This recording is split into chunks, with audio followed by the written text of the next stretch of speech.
No one can survive that poison, alien instructor said. Then the human took another sip of the vodka.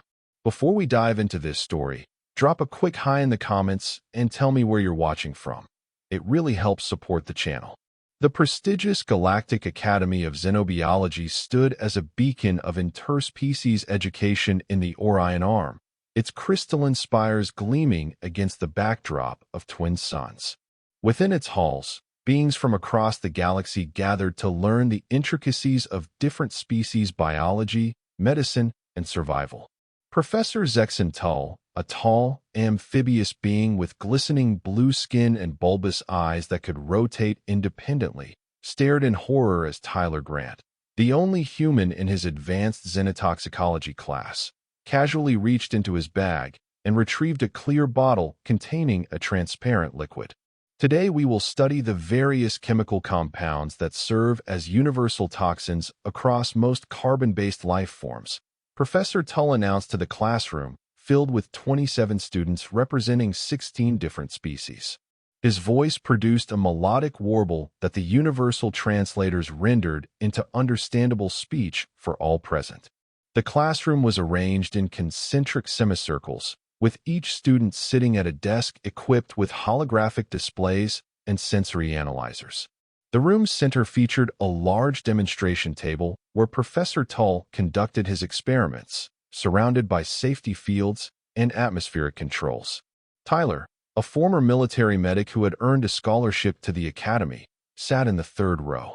At 32, he was older than most students, but had quickly established himself as one of the top performers in the xenobiology program. His rugged features, short brown hair, and the faint scar across his left cheek hinted at his previous career.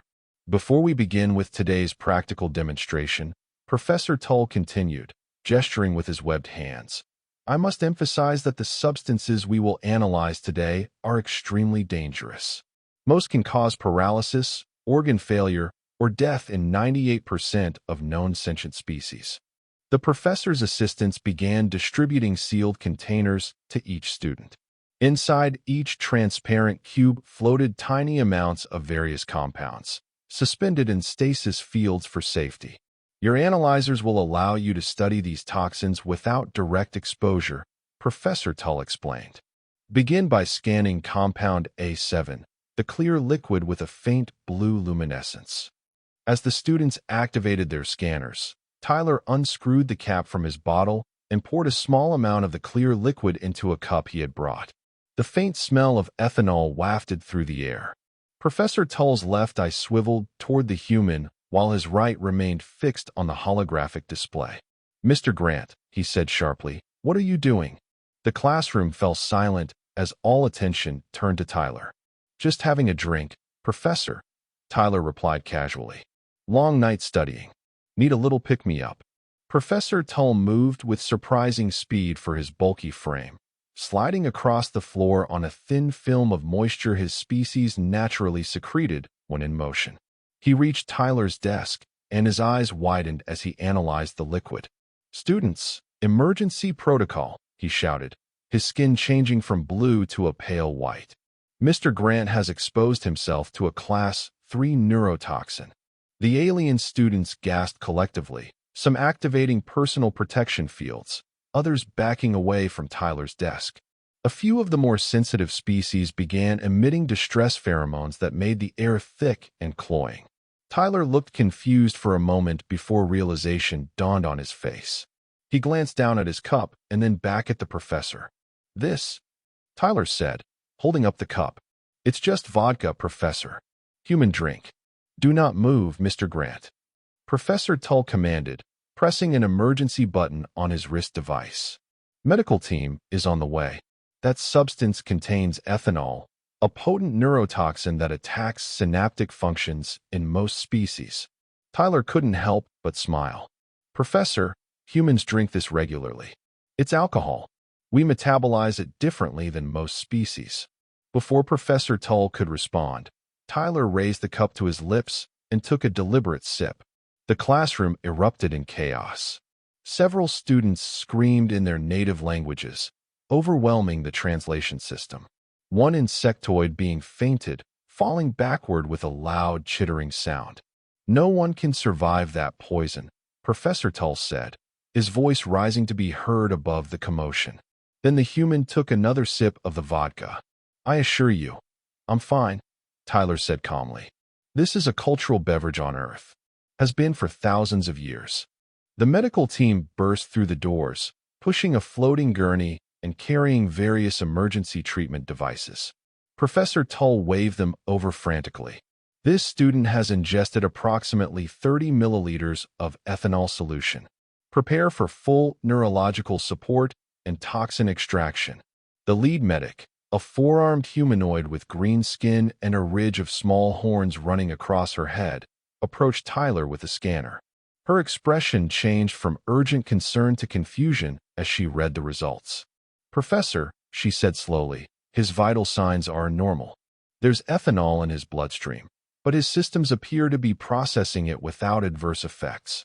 Professor Tull grabbed the scanner, his webbed fingers trembling slightly. "Impossible," he muttered, looking at the readings. "Ethanol disrupts neural pathways in 98% of all known sentient species. It's a universal solvent that destroys cellular membranes." Tyler cleared his throat. "Actually, Professor, humans have a long evolutionary history with ethanol. Our ancestors developed enzymes to break it down, alcohol dehydrogenase and aldehyde dehydrogenase. We consume it recreationally, though in moderation." The classroom had fallen silent, all students watching the scene with fascination. Professor Tull's skin had begun to return to its normal blue hue as his initial panic subsided. "Recreational consumption of a neurotoxin?" he asked, his voice now colored with scientific curiosity rather than alarm. "Fascinating. I've studied xenobiology for 40 cycles, and I've never encountered a species that willingly ingests ethanol for pleasure." The medical team, seeing there was no emergency, began to pack up their equipment. The lead medic gave Tyler a curious look before leaving. "Class," Professor Tull announced, his scientific mind clearly racing, "it appears we have a unique opportunity for an unplanned demonstration of interspecies biochemical variants. Mr. Grant, would you be willing to explain this phenomenon to your classmates?" Tyler nodded, standing up. "Sure, Professor. Humans have been fermenting and distilling alcohol for thousands of years. This particular drink, vodka, is distilled from fermented grains or potatoes. It's about 40% ethanol by volume." A slender, avian student with iridescent feathers raised a wing. "But why would your species consume a toxin voluntarily? Is it some form of ritualistic endurance test?" Tyler laughed. "Sometimes it feels that way the morning after. But no, in moderate amounts. Alcohol produces a mild euphoric effect in humans. It reduces inhibitions and creates a feeling of relaxation. Throughout human history, it's been used in social gatherings, celebrations, and religious ceremonies." "Remarkable," Professor Tull said, now fully in lecture mode. "Students, this is a perfect example of how evolution can take radically different paths. What is deadly poison to most of us is a recreational substance for humans." A gelatinous being in the front row raised a pseudopod. "Does this mean humans are immune to all toxins?" "No," Tyler replied. "We have plenty of substances that will kill us quickly. Cyanide, ricin, certain heavy metals. But we do have unusually robust detoxification systems compared to many species." Professor Tull had moved to his teaching console and was rapidly entering information. "Indeed, and this may explain some of the anomalous data in human medical records I've reviewed. Mr. Grant, are there other substances toxic to most species that humans can tolerate?" Tyler thought for a moment. "Capsaicin, the compound that makes chili peppers spicy, is a defense mechanism in plants meant to prevent consumption. Humans not only eat it, but breed plants to contain more of it. There's also theobromine in chocolate, which is toxic to many earth mammals, but not to us." The classroom buzzed with excitement as students began entering notes and questions into their devices. What had started as a perceived emergency had turned into one of the most engaging lessons of the term. Professor Tull's scientific enthusiasm had completely replaced his earlier panic. This calls for a complete revision of my understanding of human biochemistry. Mr. Grant, would you be willing to participate in a controlled research study?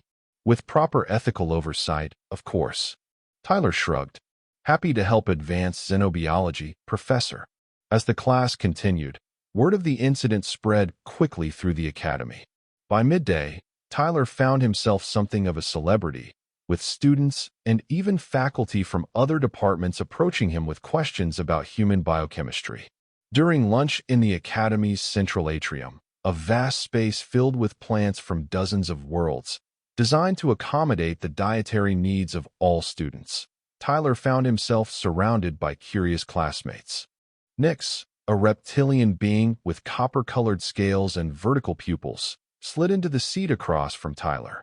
So, human, is it true you drink poison for entertainment? Tyler laughed. That's oversimplifying it a bit, but yes, in essence. And this doesn't concern your species? Asked Mira, a petite humanoid with pale green skin and hair that seemed to float as if underwater, deliberately consuming substances that alter brain function. It concerned us enough to have periods in our history where we banned alcohol, Tyler explained, taking a bite of his synthesized earth food. But humans have a complicated relationship with risk. Sometimes we're drawn to things precisely because they're a little dangerous. Nyx flicked his tongue, a gesture Tyler had learned indicated amusement. Humans are strange creatures. First, you travel through space in vessels that barely contain radiation. Then we discover your world has lethal predators you keep as pets. Now we learn you drink poison for fun. Don't forget our obsession with jumping off high places attached to fabric, or racing vehicles at dangerous speeds, Tyler added with a grin. The afternoon classes were canceled due to an unexpected solar flare from one of the system's twin stars, giving students free time. Tyler decided to use the opportunity to visit the Academy's vast library, hoping to find more information about how other species perceived human biochemistry. The library was housed in a dome of living crystal that filtered the starlight into a gentle glow perfect for reading. Inside, data terminals connected to the largest xenobiological database in the sector, while physical specimens and artifacts were displayed in preservation fields. As Tyler navigated through the sections on comparative physiology, he noticed Professor Tull engaged in animated conversation with the Academy's chancellor, an ancient being named Eler Voss who belonged to one of the founding species of the Galactic Concord. Voss resembled a tall humanoid composed of interlocking geometric plates that shifted slightly as he moved, giving the impression of flowing stone. Tyler tried to appear absorbed in his research, but he couldn't help overhearing fragments of their conversation. Unprecedented tolerance for compounds classified as universal toxins, Professor Tull was saying, could have significant implications for the phage crisis on the rim worlds. The Chancellor replied, his voice like stones grinding together, willing to participate in research that might. The Chancellor noticed Tyler and abruptly stopped speaking. After a moment's hesitation, he gestured for Tyler to join them. Mr. Grant, Chancellor Voss said as Tyler approached, Professor Tull has been sharing some remarkable observations about human biochemistry. I understand you caused quite a stir in class today. Tyler nodded respectfully. It was an unintentional demonstration, Chancellor. I didn't realize ethanol was considered a universal toxin. Most fascinating, the Chancellor said, the plates around what Tyler assumed was his face rearranging to form an approximation of a smile. It seems humans continue to surprise us, even after 50 years of diplomatic relations. Chancellor, Professor Tull interjected, I believe Mr. Grant's unique physiology might be relevant to the situation on Nevos Prime. The Chancellor's plates shifted in a pattern Tyler couldn't interpret. A bold suggestion, Professor. The phage has resisted all conventional approaches. Tyler looked between them. Excuse me, but what's happening on Nevos Prime? And what's the phage? The two aliens exchanged glances before the Chancellor spoke. Nevos Prime is an agricultural world in the Cygnus sector. 3 months ago, their primary food crop was infected with a bioengineered pathogen, the phage. It produces a toxin that renders the crop inedible to the native population. Millions are at risk of starvation. The toxin is ethanol-based, Professor Tull added. The Novosians, like most species, cannot tolerate even trace amounts. Their entire harvest is considered contaminated. Tyler's medical training kicked in as he processed this information. But if humans can metabolize ethanol? Precisely, the Chancellor said. If humans could safely harvest and process the contaminated crops, it might be possible to extract the nutritional components while eliminating the ethanol. The process would be dangerous for any other species, Professor Tull explained. The ethanol concentration in the infected plants is high enough to cause neural damage through mere skin contact for most beings. Tyler thought about the implications. How many people are we talking about on Nevos Prime? Approximately 12 million, the Chancellor replied solemnly. Emergency rations are being distributed, but the logistics are challenging. Nevos Prime is relatively isolated. I'd want to know more details before committing to anything, Tyler said cautiously. But if my natural abilities could help, I'd be willing to look into it. Your caution is warranted, the Chancellor said. This would not be a simple undertaking. The Concord has assembled a task force of top xenobiologists and agricultural experts, but progress has been slow without personnel who can safely handle the contaminated crops. Perhaps we should continue this discussion in my laboratory, Professor Tull suggested. I can show Mr. Grant the preliminary data we've gathered on the phage. The Chancellor nodded. A sound proposal. Mr. Grant, I must attend to other matters, but I would be most interested in hearing your thoughts after reviewing the information. As the Chancellor departed, his crystalline body catching the light in mesmerizing patterns, Tyler turned to Professor Tull. I came to the Academy to study xenobiology, not to become a test subject. I understand your reservations, the professor replied, his tone sympathetic. But consider the unique position you're in. How many opportunities does one get to save millions of lives simply by possessing a natural immunity others lack? Tyler sighed. His military background had ingrained in him a sense of duty that was hard to ignore. Show me the data. I'll decide after I understand what we're dealing with. Professor Tull's laboratory was located in the subterranean levels of the Academy, where specialized containment systems and shielding allowed for the study of dangerous substances. The walls were lined with equipment Tyler only partially recognized, despite his training. The professor activated a holographic display that filled the center of the room with swirling patterns of light, eventually resolving into the image of a plant resembling blue wheat with spiral seed pods. This is Keela, the staple crop of Nevos Prime, Professor Tull explained. It provides all essential nutrients for the Novosian physiology. Now observe what happens when infected with the phage. The image shifted, showing the same plant gradually developing dark spots along its stems. The seed pods turned from blue to a sickly purple and began to emit a faint vapor. The phage alters the plant's metabolism, forcing it to convert carbohydrates into ethanol, the professor continued. The process is remarkably efficient, nearly 60% conversion in mature plants. The ethanol concentrates in the seed pods, which are the primary food source. Tyler studied the hologram, his medical training helping him grasp the implications. So the plants essentially ferment themselves while still growing? That's ingenious in a disturbing way. Indeed. Our analysis suggests the phage was deliberately engineered, though we've found no evidence of who might be responsible. The molecular structure contains elements that don't occur naturally. Biological warfare, Tyler said grimly. Targeting food supplies is an ancient tactic on Earth, too. Professor Tull manipulated the controls, and the hologram shifted to show molecular diagrams.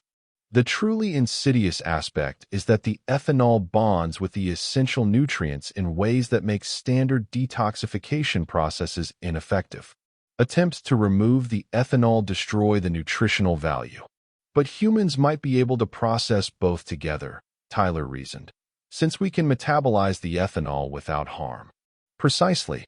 In theory, human digestive and metabolic systems could separate what other species cannot.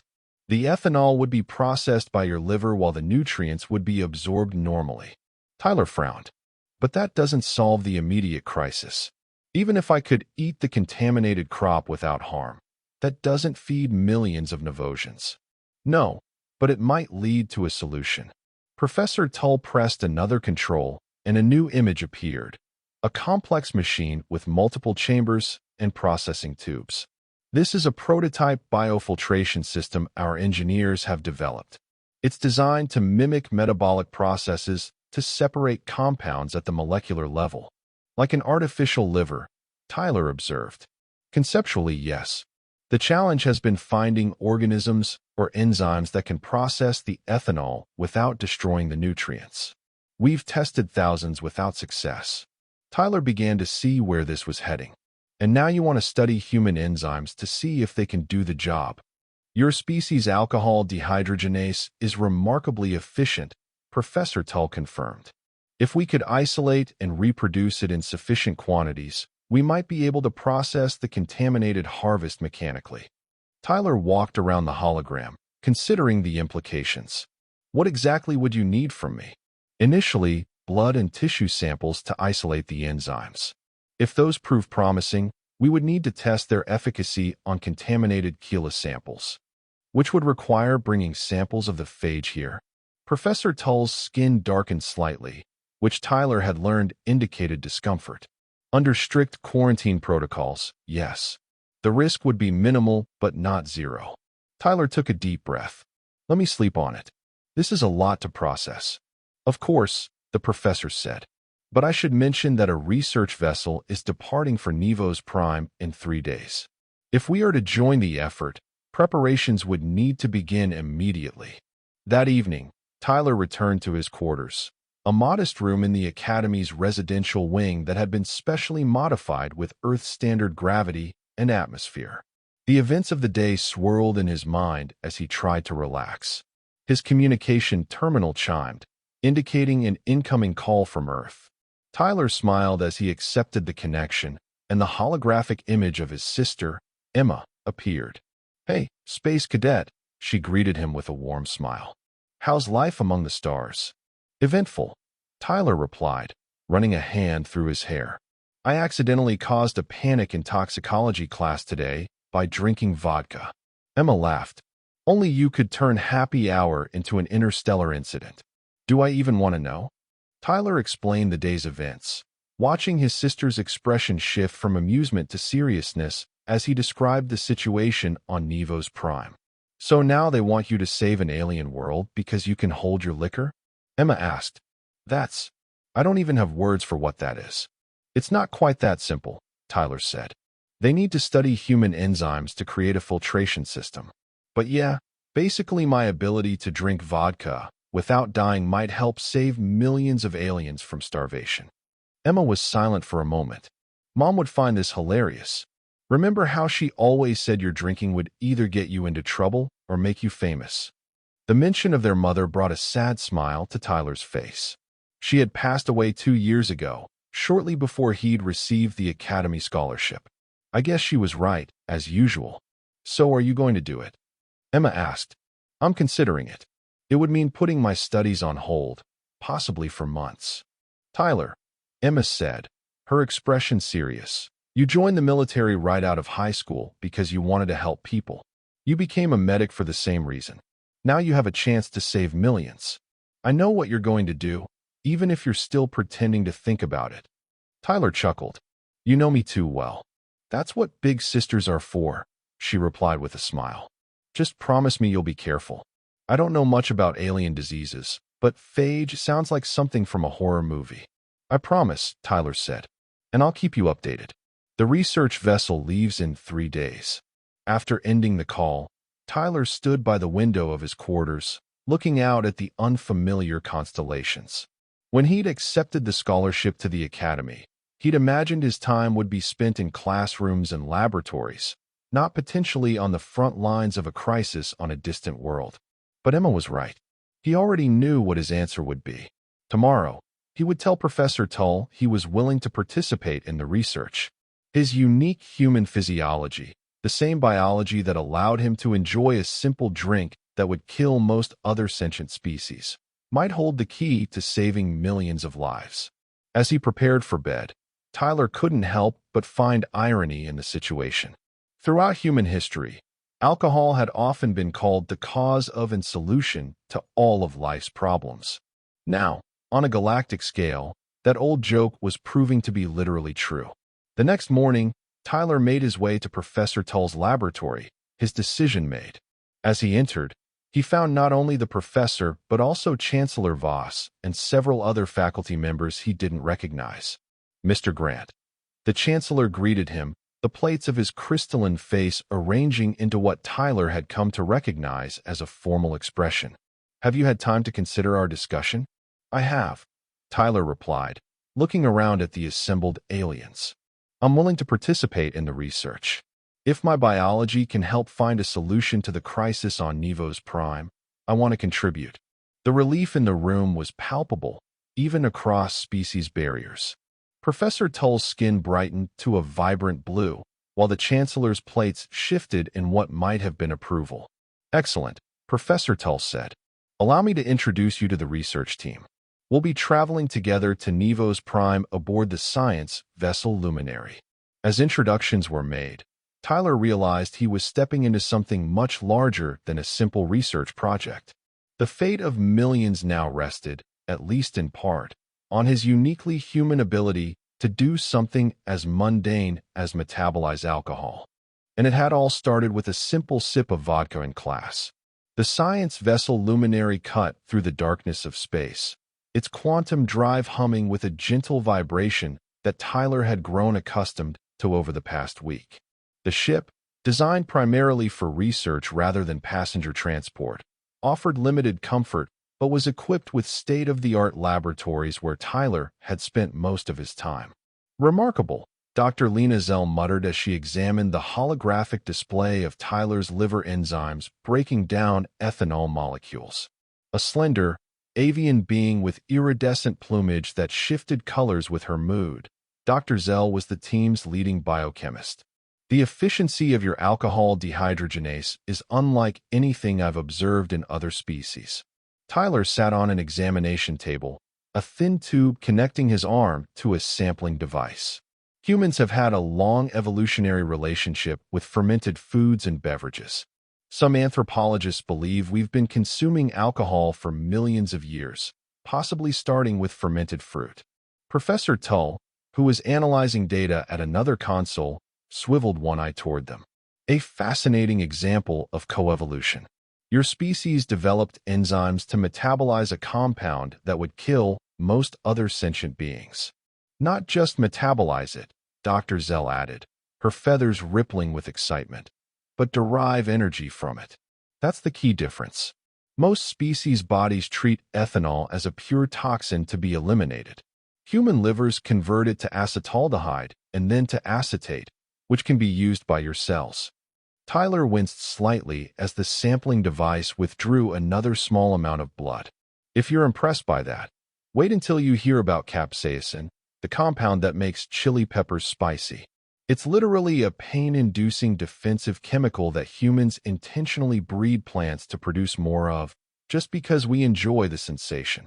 Dr. Zell's feathers fluttered in what Tyler had learned was an expression of amused disbelief. Your species is profoundly strange, Tyler Grant. We get that a lot, he replied with a smile. The ship's intercom activated with a soft chime. Research team, this is Captain Merrill.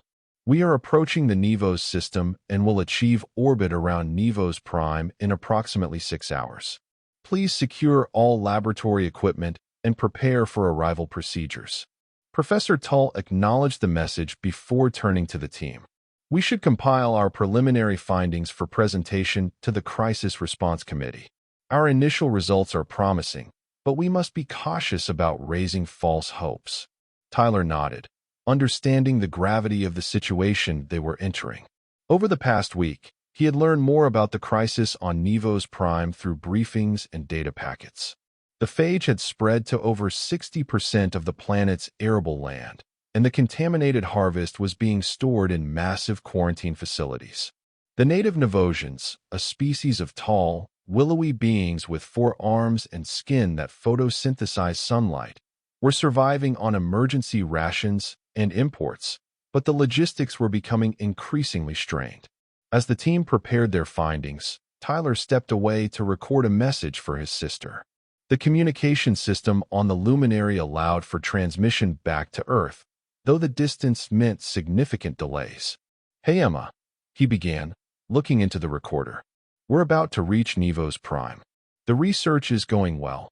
Turns out my liver is something of a celebrity in xenobiology circles now." He laughed softly. "The team has managed to isolate the key enzymes and are working on synthesizing them in larger quantities. If all goes well, we might be able to adapt their filtration systems to process the contaminated crops." He paused, gathering his thoughts. It's strange to think that something as ordinary as having a drink, something humans have done for thousands of years, might help save millions of lives here. Makes me wonder what other uniquely human traits might turn out to be extraordinary in the right context. After finishing his message, Tyler rejoined the team for the final preparations. As the luminary entered the Nevo's system, they gathered in the observation deck to catch their first glimpse of the planet they had come to help. Nevo's prime appeared as a swirling sphere of turquoise and gold, its single small moon orbiting like a vigilant guardian.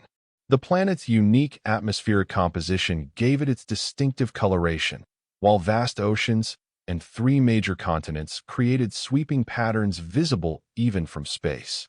"Beautiful," Tyler murmured. "And dying," added Dr. Morel, a gelatinous being who specialized in agricultural pathology. Unlike most of his amorphous species, Morel maintained a roughly humanoid shape through a specialized containment field, which Tyler had initially mistaken for a spacesuit. The latest reports indicate the phage has accelerated its spread beyond initial projections.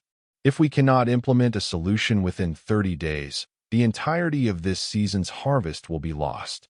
The somber statement hung in the air as the luminary began its descent toward the planet's surface. The quarantine facility that would serve as their base of operations was located near the capital city of Lanos. A sprawling complex of interconnected domes and laboratories, it had been established specifically to study and contain the phage outbreak. As the research team disembarked, they were met by a delegation of Nevosian officials, their tall, slender forms towering a full meter above Tyler.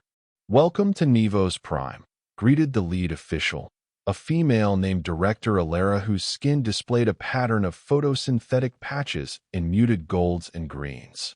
"We are grateful for your assistance in this dire time." Professor Tull performed the formal greeting of the Nevosians, touching his webbed hands to his chest and then extending them outward. "The Galactic Academy is honored to offer its expertise. Allow me to introduce our team, including Tyler Grant, a human whose unique biology may provide insights into combating the phage." Director Alera's forearms moved in a graceful pattern as she acknowledged each team member. When she came to Tyler, her large, faceted eyes studied him with intense curiosity. "We have had limited contact with humans," she said. "Your species only recently joined the Galactic Concord. Is it true that your biology allows you to process ethanol without harm?" Tyler nodded. "Yes, Director. Humans have evolved to metabolize ethanol efficiently. We even consume it intentionally in beverages and foods." A ripple of surprise passed through the Nevosian delegation, their skin patterns shifting in what Tyler assumed was their equivalent of raised eyebrows.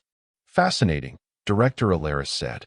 "Perhaps the universe has a sense of irony, sending us aid in the form of a species that thrives on what threatens our survival." The team was escorted to their quarters within the quarantine facility, where they would be living for the duration of the mission. After a brief rest period to adjust to the planet's gravity and atmospheric conditions, they convened with the local scientific team to begin work. The main laboratory was an impressive facility, equipped with technology that merged the best of Nevosian science with equipment brought by the Academy team. At its center stood a massive containment field housing samples of infected Keela plants, their sickly purple seed pods visible even through the shimmering barrier. "Our initial analysis confirms what we suspected," Professor Tull announced after examining the local data. The phage has been engineered specifically to target Keela's metabolic pathways, forcing the plant to convert its carbohydrates into ethanol at an accelerated rate. What's more concerning, added Dr. Morel, his gelatinous form rippling with agitation, is that the latest samples show the phage is mutating, becoming more efficient at ethanol production. The earliest infected crops showed approximately 60% conversion, but these newer samples are approaching 80%. Director Alera's skin darkened with distress. Our people cannot process even trace amounts of ethanol without neural damage. At these concentrations, even handling the plants without protective equipment can cause severe reactions. Tyler studied the infected plants, thinking through the problem. The challenge isn't just detoxifying the crops, but doing so without destroying their nutritional value, he said. From what I understand, standard chemical processes that would neutralize the ethanol would also break down the proteins and carbohydrates that make Keela nutritious. Precisely, Dr. Zell confirmed. We need a selective process that targets only the ethanol. Tyler turned to the Novosian scientists. What if we approach this from a different angle? Instead of trying to remove the ethanol from the plants, what if we engineer a way for Novosians to process it safely, similar to how humans do? The lead Novosian biochemist, a male named Soren with intricate gold patterns across his skin, tilted his head in consideration. You suggest introducing human enzymes into our digestive systems? The biological compatibility issues would be immense.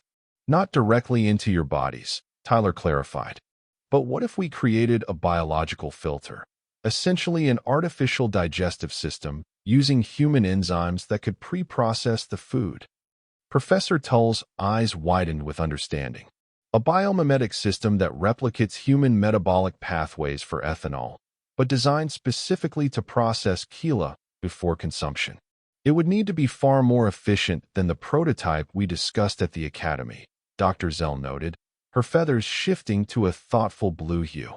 And we would need to ensure no trace ethanol remains. But it could work, Director Alera said, hope evident in her voice. How quickly could such a system be developed? The team exchanged glances, silently calculating the challenges ahead. With focused effort and resources, Professor Tull said cautiously, perhaps 2 weeks for a prototype, and another week for testing and refinement. That leaves little margin for error, Director Alera said grimly. But it is the most promising approach we have encountered. You shall have every resource at our disposal. Work began immediately, with Tyler serving as both test subject and consultant. His blood and tissue samples became the foundation for isolating and replicating the key enzymes, alcohol dehydrogenase and aldehyde dehydrogenase, that allowed humans to metabolize ethanol. Days blended together as the team worked tirelessly. Tyler found himself impressed by the dedication and intelligence of his alien colleagues, each bringing unique perspectives and knowledge to the problem. The Novosian scientists, initially skeptical of the human solution, became increasingly engaged as the project progressed. By the end of the first week, Dr. Zell had successfully synthesized stable versions of the human enzymes that could function outside a human body. Professor Tull's team had designed a preliminary filtration system that could process small batches of contaminated Keela, breaking down the ethanol while preserving the nutritional components. The first major test came 8 days after their arrival.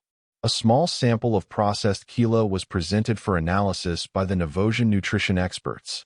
The ethanol content has been reduced by 99.7%, announced Soren, studying the readouts with all 4 of his hands moving across different instruments.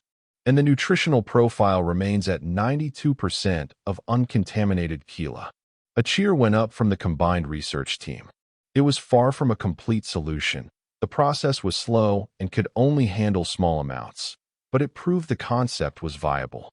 We need to scale this up dramatically, Tyler said once the celebration had quieted, and improve the efficiency to preserve more of the nutrients. Agreed, Professor Tull said. I suggest we split into 3 teams. 1 to refine the enzyme production, 1 to improve the filtration system, and 1 to begin designing a large-scale implementation plan. As the second week progressed, challenges emerged. The synthesized enzymes proved less stable than expected when scaled up, breaking down too quickly to be effective in larger batches. The filtration system struggled with the fibrous outer layers of the chelopods, causing blockages and reducing efficiency. Tyler found himself working around the clock, his military training helping him push through exhaustion. On the 10th day, as he was examining a modified version of the filtration system, Director Alera entered the laboratory. "Mr. Grant," she said, her normally composed demeanor showing signs of strain, "may I speak with you privately?" Tyler followed her to a small conference room adjacent to the main lab. Through the window, he could see the distant fields of Keela, their normal blue color now tainted with the purple hue of phage infection. "We have received disturbing news," Director Alera said once they were alone. "Our monitoring stations have detected a new strain of the phage emerging in the eastern agricultural region. It appears to be producing not just ethanol, but also methanol." Tyler's medical training immediately recognized the implications. Methanol is far more toxic than ethanol, even to humans. It causes blindness and death in very small doses. "Yes," she confirmed grimly. "If this strain spreads, even your proposed solution may not be viable. Methanol cannot be safely metabolized by any known species." Tyler ran a hand through his hair, thinking rapidly. "We need samples of this new strain immediately, and we should inform the team. They need to know what we're up against." "Samples are being transported as we speak," Director Alera said. "But there is another matter I wish to discuss with you personally." She paused, her skin patterns shifting in what Tyler had come to recognize as discomfort. "Our intelligence division has uncovered evidence suggesting the phage was deliberately introduced by agents from a rival system, one that has long coveted our agricultural resources and trade agreements." Tyler's expression hardened. "Biological warfare." "Indeed. We have not made this information public to avoid panic and potential diplomatic incidents. But I believed you should know, as your contribution to our survival has become so central." Tyler absorbed this information, understanding the additional pressure it placed on their work. "Thank you for trusting me with this. It doesn't change our immediate goals, but it does add urgency." When they returned to the main laboratory, they found Professor Tull engaged in animated discussion with Dr. Zell and Soren. Tyler, excellent timing," Professor Tull said. "We've had a breakthrough regarding the enzyme stability issue. Dr. Zell has discovered a way to encapsulate the enzymes in a protective molecular shell that dissolves only under specific conditions. This should allow them to remain viable during the filtration process and then activate precisely when needed," Dr. Zell explained, her feathers bright with excitement. Tyler shared a glance with Director Alera before addressing the team. "That's great news, but we have a new complication." He explained about the methanol-producing variant of the phage, watching their expressions grow serious. "Methanol," Professor Tull said gravely. "That changes our approach significantly." "Maybe not entirely," Tyler said, an idea forming. "Humans can't safely metabolize methanol either, but we have treatments for methanol poisoning. On Earth, one treatment is actually to administer ethanol." The alien scientists looked at him in confusion. "Ethanol and methanol compete for the same enzymes," Tyler explained. "Alcohol dehydrogenase preferentially binds with ethanol, so introducing ethanol prevents the metabolism of methanol into formaldehyde, which is what causes the damage. This gives the body time to eliminate the methanol unchanged." Dr. Zell's feathers ruffled with sudden understanding. "So if we modify our filtration system to prioritize methanol removal while leaving some ethanol until the final stage, we could potentially handle both toxins," Tyler finished. "It would require precise calibration and additional steps, but the fundamental approach remains viable." The arrival of samples of the new phage variant intensified their work. Analysis confirmed Tyler's fears. The methanol production was significant, though still less than the ethanol content.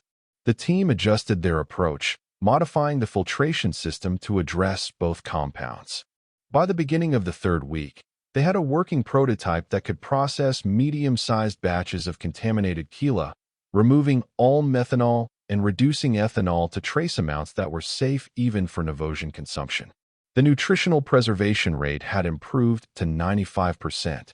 The next challenge was scaling up the system for industrial use. The Novosian engineers, working with Professor Tull's designs, began constructing larger versions of the filtration system in a repurposed agricultural processing facility.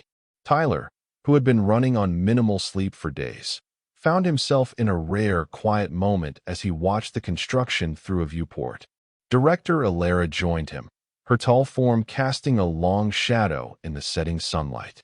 "Your contribution to our world cannot be overstated, Tyler Grant," she said softly. "Because of you, millions of my people will not starve." Tyler shook his head.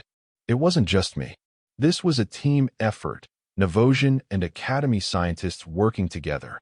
"True, but without your unique human biology as a template, we would still be searching for a solution." She turned to face him directly. "There is something I wish to show you." Director Alara led Tyler to a small shuttle, which transported them to a residential district in the outskirts of Lanos. As they flew over the city, Tyler could see Novosians going about their daily lives, many wearing the concerned expressions of a population in crisis. They landed near a modest building surrounded by gardens of non-Kila plants, decorative species with vivid colors and unusual shapes. Inside, Tyler was surprised to find a classroom filled with young Novosians, their smaller forms and more vibrant skin patterns indicating their youth. "These are our children," Director Alara explained. "Many have never known humans before. I thought it might be meaningful for them to meet the one who is helping save their world." The children regarded Tyler with unabashed curiosity, their large eyes wide and inquiring. Their teacher, a male Novosian with elaborate patterns indicating academic status, gestured for Tyler to address them. Feeling somewhat awkward but moved by the gesture, Tyler stepped forward. "Hello," he said simply. "My name is Tyler. I come from a planet called Earth." A small female in the front raised her hand, her skin pulsing with golden light. "Is it true you can drink poison?" she asked, her translator rendering her high-pitched voice into something Tyler could understand. Tyler couldn't help but smile. What's poisonous to one species isn't always poisonous to another. Humans can consume ethanol, what's in the sick Kila plants, because our bodies evolved special ways to process it. "Like how we can eat sunlight, but you cannot?" another child asked. "Exactly," Tyler nodded, impressed by the child's insight. "Different species have different abilities. That's what makes the galaxy so amazing. We all have something unique to offer." The children asked more questions about Earth, about humans, about why Tyler had no photosynthetic patches on his skin. He answered them as best he could, struck by how similar children were across species, curious, open, unafraid to ask direct questions. As they left the school, Tyler felt a renewed sense of purpose. "Thank you for bringing me here," he told Director Alara. "Sometimes when you're working with data and samples in a lab, it's easy to forget who you're really helping." "I thought it might provide perspective," she replied. "Now, let us return to the facility. I believe the first large-scale test is scheduled for tomorrow." The test was a pivotal moment. If successful, it would validate the scale-up design and allow for immediate processing of the quarantined harvest. If it failed, they would need to reassess their entire approach with precious time slipping away. The modified agricultural facility had been transformed into a massive filtration plant. Contaminated Kila would be fed through a series of chambers, each containing different stages of the enzyme treatment process. The final stage would use a thermal treatment to eliminate any remaining trace toxins while preserving the nutritional content. Team members from both the Academy and Nevos Prime gathered in the control center, monitoring various aspects of the system. Tyler stood with Professor Tull and Director Alara, watching as the first batch of contaminated Kila was fed into the intake hoppers. "Initial enzyme deployment at optimal levels," reported Dr. Zell from her station. "First stage detoxification proceeding as expected. Feed rate stable," added Soren. "No signs of blockage or backup." The tension in the room was palpable as they watched the contaminated crop move through each stage of the process. Displays showed real-time analysis of toxin levels, nutrient preservation, and system efficiency. Second stage methanol extraction complete, Dr. Morell announced. Levels reduced to non-detectable. Third stage ethanol processing initiated, another team member called out. As the process continued, readings remained stable. The filtration system was performing exactly as designed, methodically removing the toxins while preserving the essential nutrients that made Keela the staple food of Nevos Prime. After nearly an hour, the first processed batch emerged from the final stage. Automated systems collected samples for immediate analysis while the rest was packaged for storage. Soren conducted the analysis personally, his 4 hands working multiple instruments simultaneously. The room fell silent as they awaited his findings. Methanol, undetectable. Ethanol, 0.003%, while below safety threshold for Nevosian consumption, he announced, his voice steady but his skin pulsing with excitement.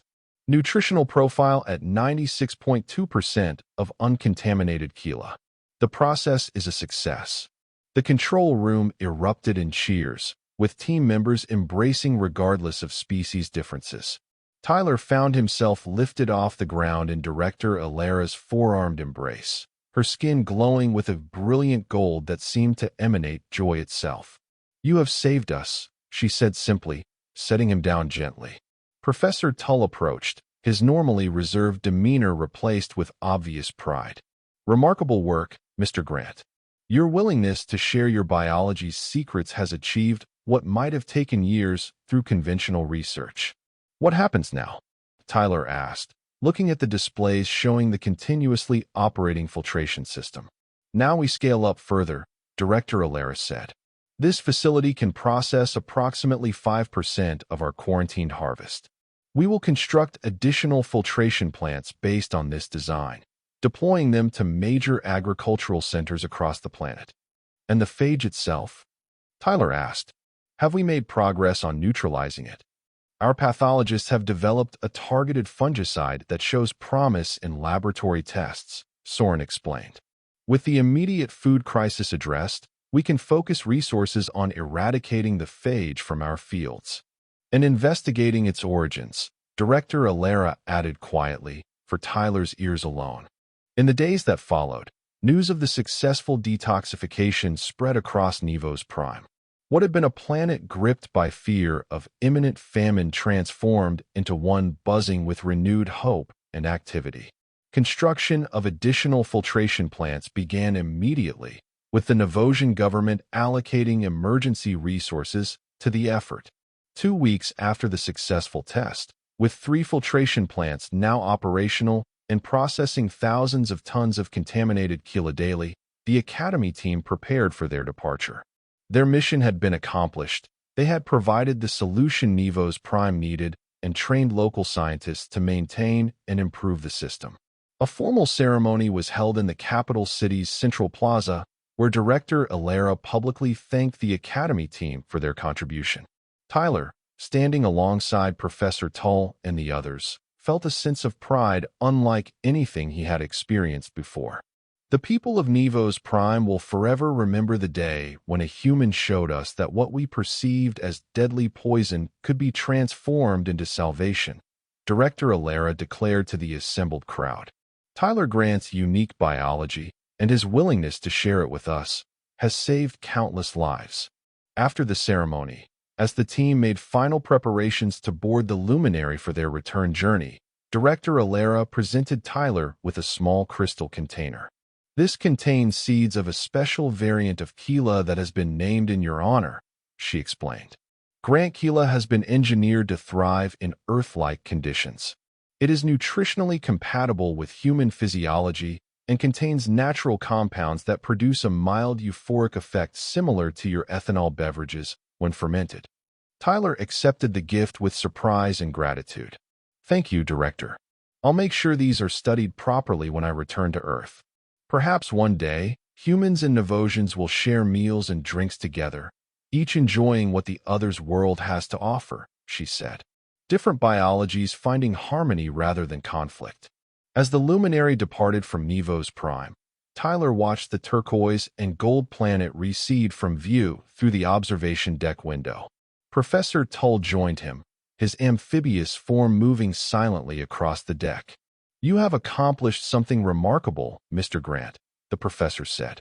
"Not just saving a world from famine, but demonstrating a fundamental truth that the Academy was founded upon, that diversity is the galaxy's greatest strength."